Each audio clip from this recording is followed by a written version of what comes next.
Selamat siang semuanya. Di sini kami dari kelompok 2, kita akan mempresentasikan final project dari mata kuliah Medical Technology, Law and Ethics.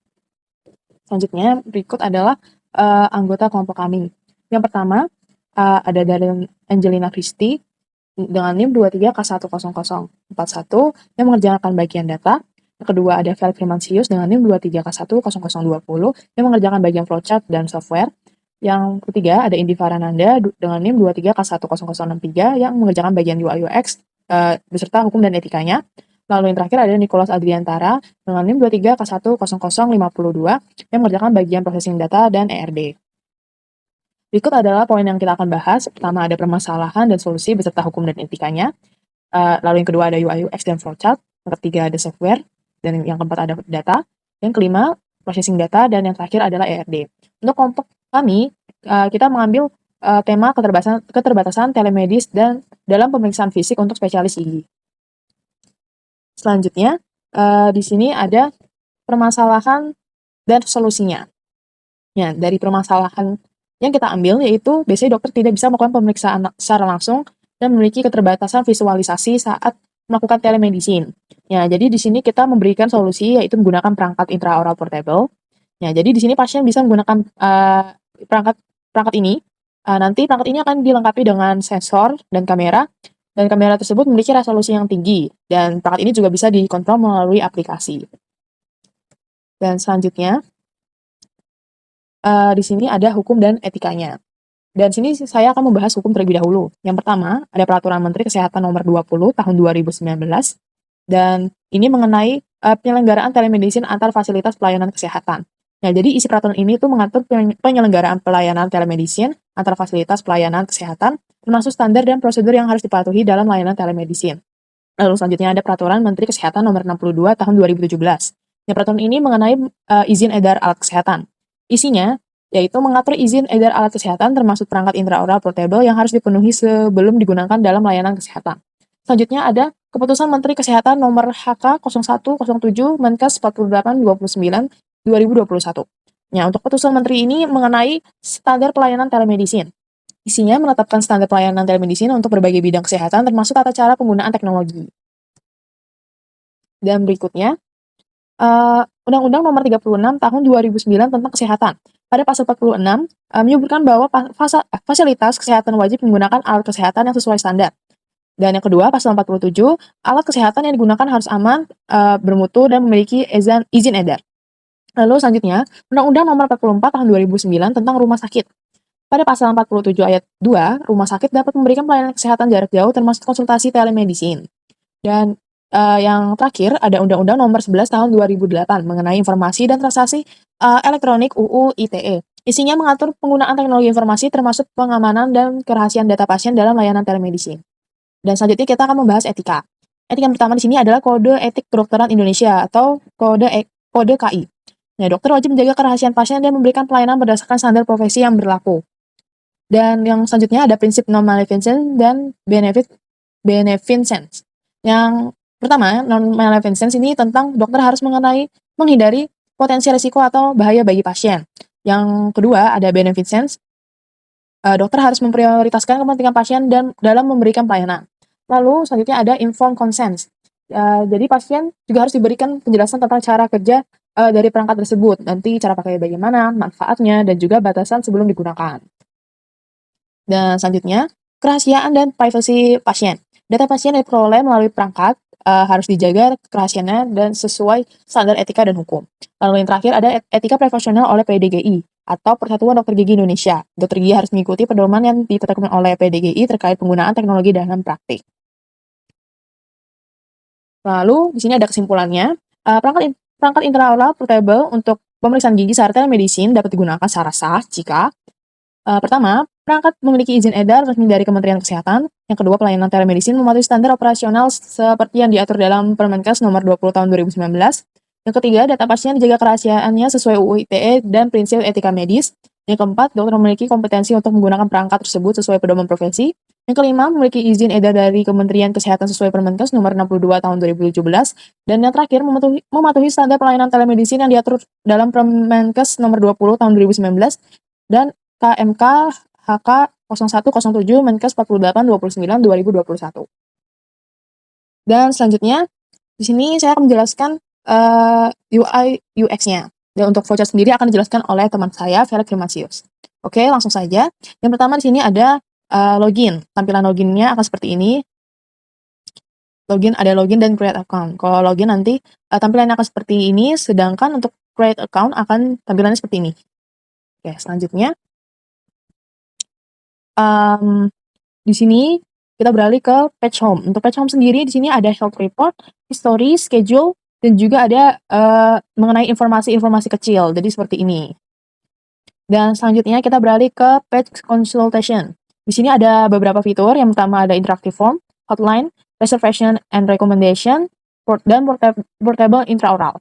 Dan di sini pasien juga bisa memilih dokter. Dan selanjutnya kita mulai membahas fitur yang pertama. Di sini ada portable intraoral device examination. Jadi untuk perangkatnya yang tadi kita sudah bahas nanti akan tersambung di aplikasi ini dan pasien bisa melihat keadaan giginya dan dokter juga bisa melihat keadaan gigi pasien. Jadi pasien bisa foto atau record nanti. Dan hasilnya bisa di-save dan bisa diberikan kepada dokter. Selanjutnya di sini ada fitur hotline. Untuk fitur hotline sendiri untuk membantu pasien. Jadi hotline ini akan selalu ada 24 jam. Dan selanjutnya di sini ada fitur konsultasi secara chat atau video call atau bisa call juga. Nah, untuk yang selanjutnya ada fitur interactive form. Interactive form sendiri nanti akan berisikan data pribadi pasien, ada nama pasien, email, tanggal lahir, dan juga ada nomor handphone. Ya, untuk medical history nanti mungkin pasien bisa menuliskan misalnya pasien memiliki beberapa alergi terhadap obat-obat tertentu dan sebagainya macamnya. Dan selanjutnya untuk main concern sendiri, nanti pasien bisa menuliskan secara langsung gejala yang dirasakan. Dan selanjutnya untuk interactive form sendiri bisa disimpan oleh pasien atau mungkin setelah disimpan bisa diberikan kepada dokter. Dan selanjutnya ada fitur reservation and recommendation. Jadi di sini pasien bisa melakukan reservasi lewat sini. Jadi bisa menuliskan nama, klinik yang ingin dituju, dokter, tanggal dan waktu, dan juga gejala yang dirasakan. Untuk page terakhir yaitu ada user profile, yaitu yang berisikan ada username, email, nomor handphone, user setting, privacy and security, dan juga logout. Dan selanjutnya untuk flowchart nanti akan dijelaskan oleh teman saya, yaitu Felix Firmansyus. Sekian dan terima kasih. Kali ini kita akan masuk ke dalam flowchart. Flowchart di sini kita sudah membuat sesuai dengan aplikasinya. Mungkin bisa langsung saja kita masuk ke dalam flowchartnya. Yang pertama, user akan membuka aplikasi, lalu akan diarahkan ke dalam page login atau create account. Apabila usernya sudah memiliki akun, user bisa langsung login. Atau jika belum pernah membuat akun sama sekali, menggunakan aplikasi ini bisa langsung masuk ke dalam page, create account, lalu register. Nah, setelah melewati tahap itu, user langsung masuk ke dalam page home. Di dalam page home sendiri, ada beberapa pilihan yang bisa dipilih oleh para user. Yang pertama ada health report, yang kedua history, yang ketiga schedule, yang keempat ada information. Nah, lalu ada bagian consultation. Consultation ini untuk para user atau pasien yang ingin berkonsultasi. Nah, di sini ada berbagai macam konsultasi. Seperti yang pertama ada form interaktif. Nah, di dalam form interaktif ini pasien atau user akan mengisi formulir dengan mengisikan personal information, yaitu ada full name, email address, date of birth, dan phone number. Lalu setelah mengisi personal information akan diarahkan ke medical history. Di dalam medical history ini, pasien akan ditanyakan beberapa pertanyaan tentang penyakit yang pernah dialaminya. Seperti yang pertama, when was the last time you have been to the dentist? Yang kedua, do you feel like you have loose or cavities in your teeth? Yang ketiga, do you have teeth that are sensitive to hot, cold, or sweet foods? Dan yang keempat, ada do you have allergies to certain medications? Dan yang kelima ada upload image. Nah, untuk upload image ini, pasien bisa foto menggunakan gadgetnya, lalu dikirim ke dalam formulirnya itu. Jadi bisa langsung diamati oleh dokternya sendiri. Lalu akan diarahkan ke main concern. Di main concern ini akan ditanyakan, yaitu what symptoms or concerns have you experienced? Setelah diarahkan ke situ, eh, pasien bisa save. Itu save untuk dikirimkan ke dokter, ke klinik atau rumah sakit terdekat. Lalu ada pilihan lain seperti hotline. Hotline ini user bisa menanyakan secara langsung, langsung mengetik pesan tentang aplikasi atau layanan-layanan lainnya dengan waktu 24/7. Jadi tidak ada waktu tutup atau batasan waktu tertentu. Dan yang selanjutnya ada reservation and recommendation. Nah, ini untuk reservasi klinik atau rumah sakit terdekat.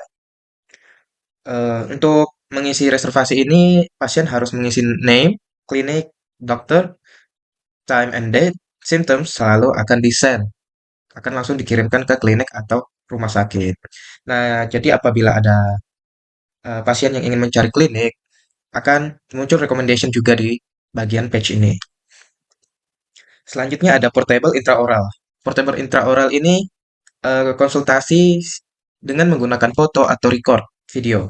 Jadi pasien langsung mengirim foto atau video ke dalam aplikasi ini, lalu akan diamati langsung oleh dokter itu sendiri. Dan yang terakhir ada list dokter. List dokter ini ada berbagai macam. Mungkin pasien bisa memilih untuk berkonsultasi, lalu menyesuaikan klinik juga, dan berbagai macam cara. Dan selanjutnya kita akan masuk ke dalam software. Software sendiri saya jelaskan sesuai yang ada di aplikasi Dentify ini. Yang pertama ada pemeriksaan intraoral portable.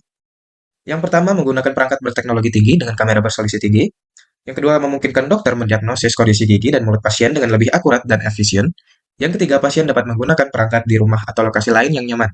Nah, dengan pemeriksaan intraoral portable ini bisa dilakukan di mana saja dan kapan saja dengan gadget sendiri. Lalu di sini akan kita rekomendasikan dengan solusi kamera yang maksimal. Karena agar mempermudah dokter untuk memeriksa gigi atau mendiagnosis kondisi gigi para pasien. Yang kedua, ada konsultasi melalui chat atau video call. Yang pertama, pasien dapat berkonsultasi dengan dokter tanpa perlu bertemu fisik. Yang kedua, menghemat waktu dan biaya perjalanan serta mengurangi antrian di klinik.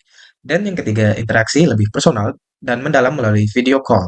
Nah, jadi di sini kami menyediakan chat atau video call pribadi dengan dokter itu sendiri. Jadi pasien bisa berkonsultasi secara langsung, secara online tanpa harus mengunjungi klinik atau rumah sakit. Dan tentu ini menghemat waktu dan biaya perjalanan. Selanjutnya ada sistem booking, otomatis, dan rekomendasi klinik. Yang pertama, memanfaatkan Google API untuk mendeteksi lokasi pasien dan memberi rekomendasi klinik terdekat. Yang kedua, mempermudah pasien dalam mencari layanan kesehatan lebih lanjut dan menjadwalkan kunjungan klinik.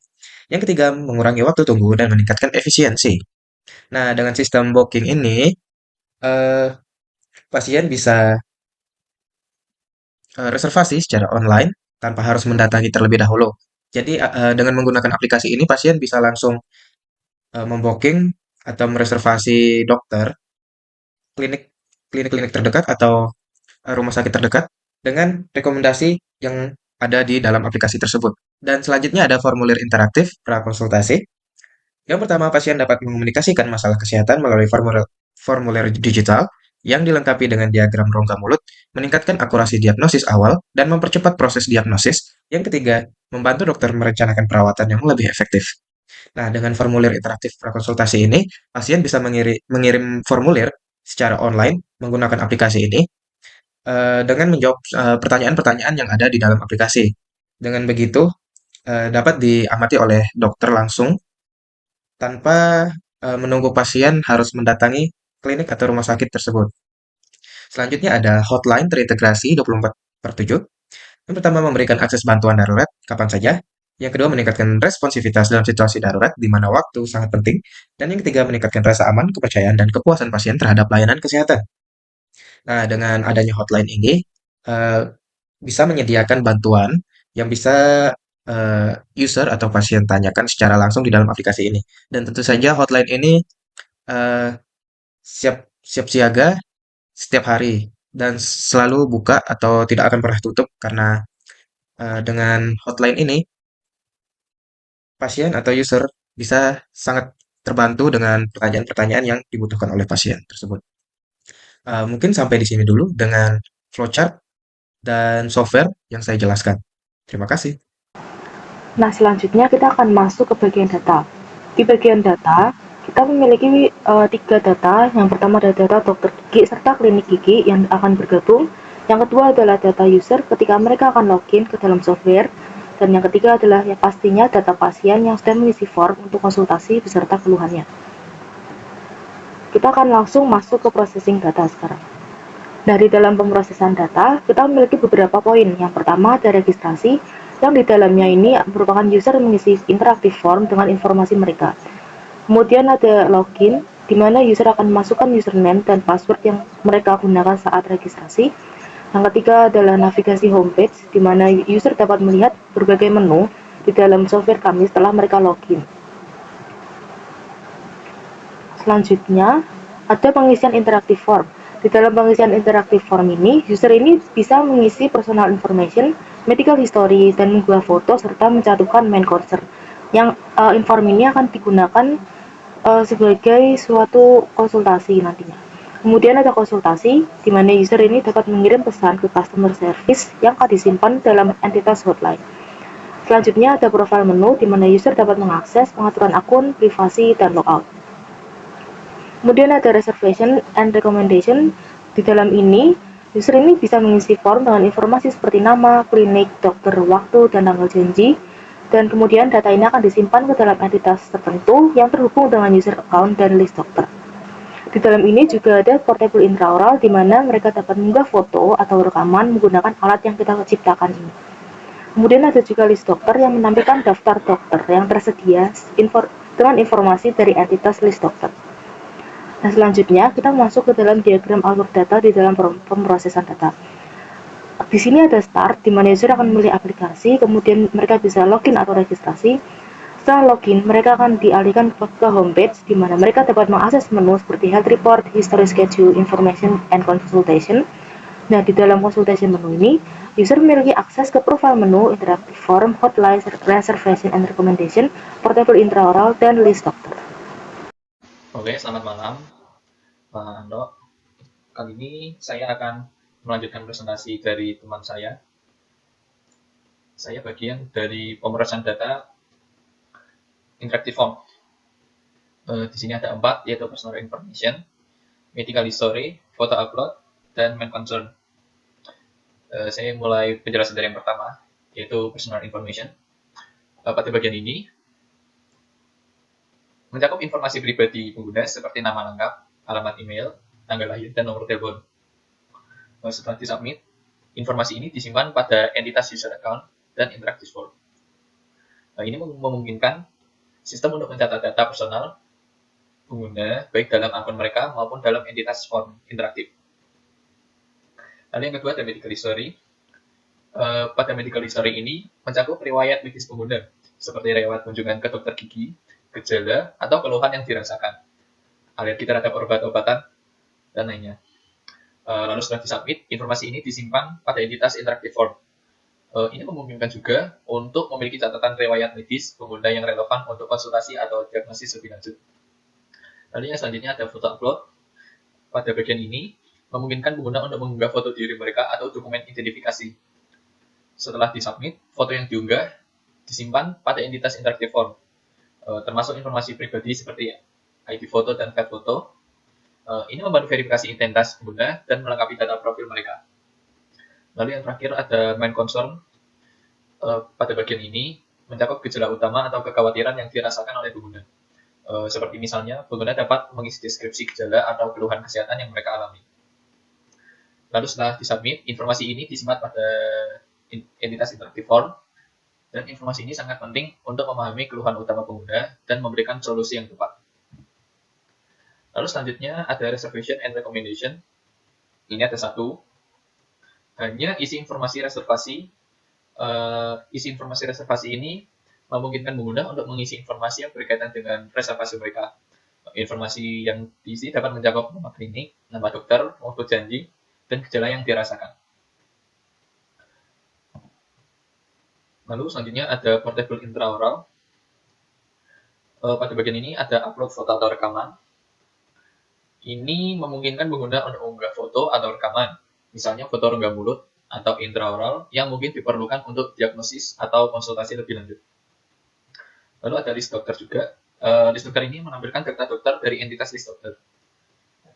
Entitas list dokter ini akan saya jelaskan mungkin pada diagram ERD nanti. Relasi ini memungkinkan sistem untuk menampilkan daftar dokter yang tersedia kepada pengguna berdasarkan data yang ada dalam entitas list dokter, sehingga para pengguna dapat memilih dokter yang sesuai dengan kebutuhan mereka. Nah, ini untuk diagram ERD-nya. Mungkin jika ingin melihat lebih lanjut bisa di pause atau bisa sambil saya jelaskan lebih lanjut ini. Yang pertama, ada interactive form dan consultation menu. Entitas interactive form ini menyimpan informasi pribadi pengguna yang telah diisi dalam formulir interaktif, seperti nama lengkap, alamat email, tanggal lahir, dan sebagainya. Entitas consultation menu ini menyimpan pesan konsultasi yang dikirimkan oleh pengguna, serta respon yang diberikan oleh sistem. Lalu, relasi antara interactive form dan consultation menu ini melalui atribut ID, yang memungkinkan sistem untuk mengaitkan pesan konsultasi dengan informasi pengguna yang relevan. Lalu selanjutnya ada interactive form dan user account. Entitas interactive form ini juga terhubung dengan entitas user account melalui atribut ID. Entitas user account menyimpan informasi akun pengguna seperti nama lengkap, alamat email, tanggal lahir, nama pengguna, dan kata sandi. Relasi ini memungkinkan sistem untuk mengaitkan data dari formulir interaktif dengan akun pengguna yang sudah terdaftar dalam sistem. Lalu yang ketiga ada user account dan reservation and recommendation. Entitas user account terhubung dengan entitas reservation and recommendation melalui atribut user ID. Entitas reservation and recommendation ini menyimpan informasi tentang reservasi yang direkomendasikan klinik, serta dokter yang diberikan kepada pengguna seperti nama klinik, nama dokter, waktu janji, dan gejala yang dialami. Relasi ini memungkinkan sistem untuk mengaitkan reservasi dan rekomendasi dengan akun pengguna yang melakukan reservasi tersebut. Lalu yang terakhir ada reservation and recommendation dengan list dokter. Entitas reservation and recommendation terhubung dengan entitas list dokter melalui atribut dokter name. Entitas list dokter menyimpan informasi tentang dokter yang tersedia seperti ID dokter, nama dokter, spesialisasi, dan ketersediaan. Relasi ini memungkinkan sistem untuk mengaitkan reservasi dengan dokter yang relevan, sehingga pengguna dapat mengetahui dokter mana yang akan mereka temui. Dan secara keseluruhan, relasi antara entitas-entitas ini membantu sistem untuk menyimpan, mengelola, dan menghubungkan berbagai informasi yang diperlukan untuk menyediakan layanan kesehatan yang efektif dan efisien kepada pengguna. Sekian, mungkin presentasi dari kelompok kami. Mungkin jika ada salah kata atau kata-kata yang menyinggung, mohon dimaafkan. Sekian dan terima kasih.